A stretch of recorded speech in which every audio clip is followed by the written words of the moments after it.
Сәлем қыздар, осы түсте әдемі күздің түсі жакетті қойтын боламыз. Ең алдымен біз жібімізді моталкада орап алып, осылай керек көзді шығарып, жіптерді іліп шығып, грузымызды тағамыз. Әрі қарай бізде резинкамызды тоқып, қолдың көмегімен осылай каждый петляны іліп шығамыз.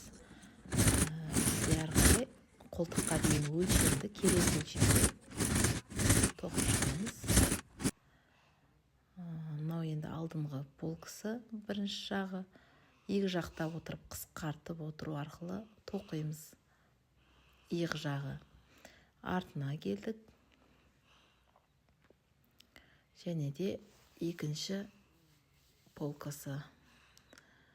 Осылай қысқартып отырып, бұның барлығы менде есеппен, ең алдымен есептеп алып, қай жерде қанша петля қысқарады,